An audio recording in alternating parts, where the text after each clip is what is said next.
From August 5th to the 7th, 2024, CARPHA convened the first regional stakeholder consultation workshop on the Pandemic Fund project, reducing the public health impact of pandemics in the Caribbean through prevention, preparedness, and response in Trinidad and Tobago. The workshop provided an opportunity for CARPHA member states to gain a better understanding of the project and how it fits into CARPHA's overall work of improving regional health security. The St. Lucian delegation, comprised of the Chief Medical Officer, Dr. Sharon Belmar-George, Laboratory Director, Dr. Wayne Felicier, and Medical Surveillance Officer, Dr. Dana Gomez. Chief Medical Officer Dr. Sharon Belmar-George highlighted the significance of the Pandemic Fund, describing it as the first financing mechanism specifically designed to provide grants aimed at enhancing the preparedness of low and middle-income countries for future pandemics. The Pandemic Fund's first call for proposals provides additional financing to strengthen pandemic prevention, preparedness, and response capabilities, and to address critical gaps in countries through investments and technical support. It is expected to support and reinforce the capacity building and implementation and other frameworks consistent with the One Health approach. CARPHA's regional entity proposal was successfully selected in July of 2023, with CARPHA as the executing agency and the Inter-American Development Bank as the implementing entity.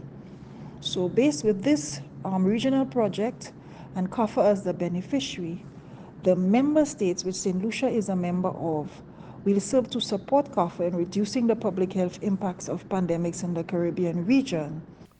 The Chief Medical Officer also emphasized the critical importance of regional coordination and data sharing, key components under the Pandemic Fund. Reflecting on recent experiences managing the COVID-19 pandemic, Dr. Belmar-George noted that effective coordination and collaboration among various agencies were essential for the successful handling of public health crises. In terms of data sharing, it's extremely important the provision of an evidence base for public health decision-making and policy within the Caribbean.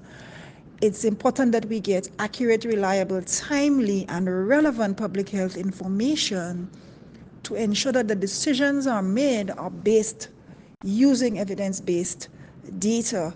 As islands, we all collect data within our countries, and CARPHA has been integral in terms of us sharing that data, the analysis of that data, and that is being shared to us in a way that we can use it effectively to facilitate data sharing. So one of the areas that we are going to see and the importance of that regional coordination is us using this data and ensuring that we get it analyzed in a very timely manner. The health delegation from St. Lucia participated fully during the 3 days of consultation. Dr. Dana Gomez presented during the meeting on climate change surveillance and early warning systems. Dr. Wayne Felicier presented on biosafety and biosecurity, and Dr. Sharon Belmar-George chaired the conference on the third day on regional coordination and data sharing. From the Communications Unit of the Ministry of Health, Wellness and Elderly Affairs, I am Unika McCoy.